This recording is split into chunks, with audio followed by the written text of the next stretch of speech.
السلام علیکم پاکستان، حمید نقیبی آپ کی خدمت میں حاضر ہے۔ ناظرین، یہ وہ دھرتی ہے جس کے نیچے چھپی دولت صدیوں خاموش رہی، لیکن اب دنیا کی نظریں اس زمین پر جم چکی ہیں، کیونکہ یہاں سے نکلنے والی وہ دھاتیں دریافت ہو چکی ہیں جن سے بنے بغیر نہ کوئی موبائل چل سکتا ہے، نہ کوئی سیٹلائٹ اڑ سکتا ہے، نہ کوئی جدید ہتھیار کام کر سکتا ہے۔ جی ہاں، یہ ہے پاکستان کی زمین اور یہ ہے ریئر ارتھ ایلیمنٹس کی کہانی۔ اب سوال یہ ہے، کیا بلوچستان، گلگت اور KPK کی چٹانیں دنیا کی ٹیکنالوجی کا مرکز بن سکتی ہیں؟ کیا پاکستان واقعی چپ وار میں قدم رکھنے جا رہا ہے؟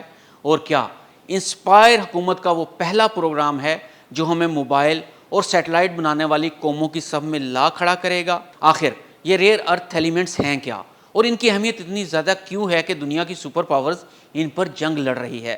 پاکستان کے کن علاقوں میں یہ دھاتیں ملی ہیں اور کتنی مقدار میں ملی ہیں؟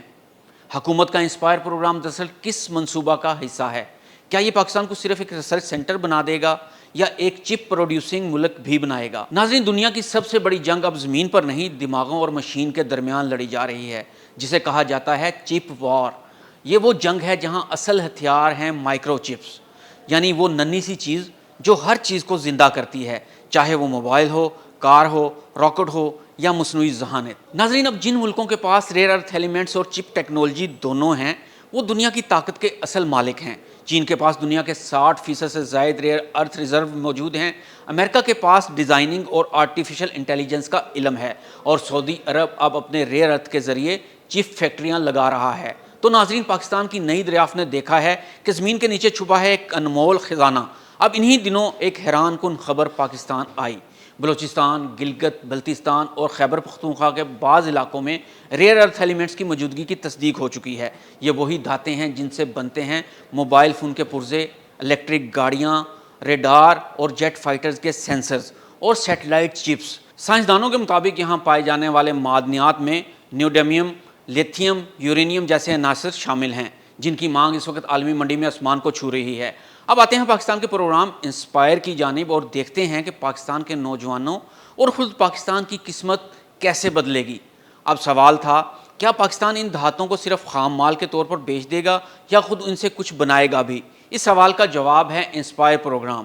یہ national semi conductors and micro electronics منصوبہ کا ایک حصہ ہے، جسے حکومت پاکستان نے شروع کیا ہے، اور اس کے تحت ملک میں چپ ڈیزائننگ، سیمی کنڈکٹر مینوفیکچرنگ اور الیکٹرانک انجینئرنگ کی بنیاد رکھی جا سکے گی۔ اس پروگرام کے ذریعے 7200 ماہرین کو اگلے 5 سالوں میں تربیت دی جائے گی۔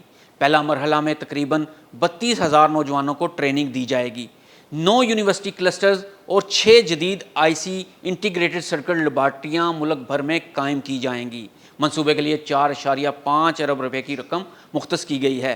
مقصد یہ ہے کہ پاکستان کو عالمی سیمی کنڈکٹر انڈسٹریز، جس کی مالیت $600 ارب سے زیادہ ہے، میں ایک فعال ملک کے طور پر شامل کیا جا سکے۔ یہ پروگرام ڈیجیٹل خود مختاری کی طرف ایک پہلا قدم سمجھا جا رہا ہے۔ بین الاقوامی تعاون بھی اس منصوبے کا حصہ ہے۔ مثلاً سعودی عرب کے سیمی کنڈکٹر ہب کے ساتھ شراکت داری کے ذریعے تربیت اور بزنس روابط قائم کرنا۔ منصوبے کا دوسرا مقصد یہ ہے کہ پاکستان نہ صرف اپنی ریئر ارتھ ایلیمنٹس کو خود پروسیس کرے، بلکہ ان سے اپنے چپس، سرکٹس اور سمارٹ ڈیوائسز تیار کرے۔ تو آئیے اب دیکھتے ہیں کہ اس منصوبے کے تحت پاکستان عالمی منظرنامے میں کیا مواقع حاصل کرے گا۔ ناظرین، دنیا میں اس وقت سیمی کنڈکٹر انڈسٹریز کی مالیت $1 ٹریلین سے زیادہ ہو چکی ہے۔ پاکستان اگر اس انڈسٹری میں صرف 1% بھی حصہ لے لے تو یہ $10 بلین کی معیشت ہو سکتی ہے۔ اس لیے حکومت چاہتی ہے کہ پاکستانی یونیورسٹیز، انجینئرز اور اسٹارٹ اپس اس نئے چپ ریولوشن میں شامل ہوں۔ تو ناظرین، یہ وہ لمحہ ہے جہاں سے پاکستان کا ایک نیا سفر شروع ہو سکتا ہے۔ اگر یہ منصوبہ کامیاب ہو گیا تو اگلی نسل کے موبائل فون، کاریں اور ڈرونز پاکستانی مٹی سے نکلنے والے مادوں سے چلیں گے۔ لیکن اگر ہم نے یہ موقع گنوا دیا تو دنیا کے باقی ملک ہمیں صرف خام مال سپلائر ہی سمجھیں گے۔ ناظرین، پاکستان کی زمین کے نیچے صرف معدنیات نہیں بلکہ ایک ٹیکنالوجیکل انقلاب چھپا ہے۔ سوال صرف یہ ہے، کیا ہم اس موقع کو پہچان پائیں گے؟ کیا ہم اپنی زمین سے نکلنے والی دھاتوں کو اپنے مستقبل کی طاقت بنا سکیں گے؟ یہ فیصلہ اب ہمارے ہاتھ میں ہے۔ حمید نقیبی کو اجازت دیجیے۔ اللہ حافظ۔